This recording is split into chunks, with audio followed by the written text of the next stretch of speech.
Nosotros tenemos un protocolo, ¿verdad?, para evitar el contagio del coronavirus. Así que los médicos nos dicen guarden por lo menos 6 pies de distancia, porque la saliva cargada de virus más o menos pueden llegar hasta ahí. Entonces uno guarda la distancia social. Bueno, mis hermanos, lo que Pablo nos está diciendo aquí en este texto es que nosotros debemos tener un protocolo para no dejarnos contagiar de los errores doctrinales de los falsos maestros. Por eso es que Pablo les dice, no solamente manténganse alerta, dice evítenlos. Evítenlos. Esta gente sabe cómo convencer a los incautos, a los ingenuos, con palabras suaves y lisonjeras. Ellos te dicen lo que tú quieres oír. Y terminan dividiendo las iglesias, terminan arruinando a los que abrazan sus enseñanzas. En ese sentido, no deja de ser irónico el hecho de que algunas personas dicen, lo más importante en la iglesia es la unidad. Olvídense de las doctrinas, porque las doctrinas dividen. No, mis hermanos, la verdadera unidad se logra precisamente cuando tenemos acuerdo en las verdades doctrinales de la iglesia. Son las doctrinas las que producen unidad, verdadera unidad en la iglesia. Sí podemos tener criterios diversos con respecto a doctrinas que son secundarias. Hay aspectos de la fe que no nos vamos a perder por no estar todos de acuerdo en si el Señor viene 7 años antes de la tribulación o 7 años después o cuándo. Pero sí en que el Señor viene. Lo esencial es que Cristo viene. Los detalles de la venida no son esenciales. No que no sean importantes, es que no son esenciales. Nosotros podemos tener diferencias. Podemos tener diferencias de criterios en asuntos personales. ¿Recuerdan lo que Pablo nos enseñó en Romanos capítulo 14?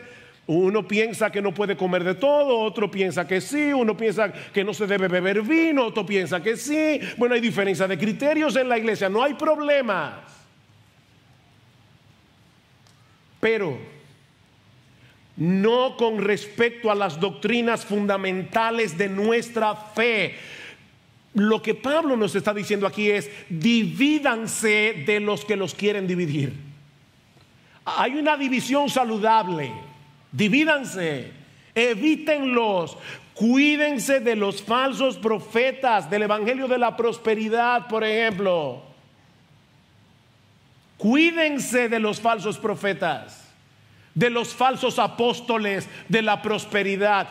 Cuídense de los que no predican claramente la obra expiatoria de Cristo en la cruz. Cuídense de los que no proclaman claramente el mensaje de la justificación por la fe sola. Cuídense de los predicadores que tuercen las escrituras, citando textos fuera de contexto para enseñar herejías que suenan bíblicas, pero siguen siendo herejías. Observen con cuidado, mis hermanos, si lo que el predicador está diciendo es lo que el texto bíblico realmente enseña. Él está mostrando el texto en su contexto, porque de lo contrario vas a ser extraviado. Hace unos años una hermana me escribió de otro país de América Latina y me decía: pastor, tenemos un problema. Nosotros estábamos en una mega iglesia del evangelio de la prosperidad, pero llegó un momento en que yo comencé a inquietarme con lo que el pastor estaba predicando. Así que esta hermana decidió escribir todos los textos que el pastor citaba en el mensaje, y luego llegaba a su casa y leía el capítulo completo donde se encontraba el texto que el pastor había citado, y poco a poco se fue dando cuenta cómo este hombre estaba hábilmente torciendo las escrituras para extraviar a esta iglesia. Y me escribe una carta diciendo: ¿ustedes no tienen un pastor que enviarnos ahora? Mi hermano, no seamos ingenuos. El hecho de que una persona cite la Biblia no quiere decir nada. El diablo se la citó a Jesús en el monte de la tentación. No seamos ingenuos. Vean lo que dice el versículo 18. Porque los tales son esclavos, no de Cristo nuestro Señor, sino de sus propios apetitos, y por medio de palabras suaves y lisonjeras engañan los corazones de los ingenuos. El problema de esta gente no es intelectual, es moral. El Dios de ellos es su propio vientre, como dice Pablo en Filipenses capítulo 3, versículo 19. Ellos viven para su propio placer. ¿Y saben lo que hacen? Que en vez de querer acomodar sus vidas, su estilo de vida a las enseñanzas de las Escrituras, ellos tuercen las Escrituras para que encaje con su estilo de vida. ¿Ven el punto? Y no se contentan con hacerse daño a sí mismos. Pablo dice, no, ellos van por ahí tratando de engañar a los ingenuos con palabras lisonjeras, esparciendo su veneno por donde quiera que van. Como dice un comentarista, son oradores interesantes, cautivadores, convincentes y agradables.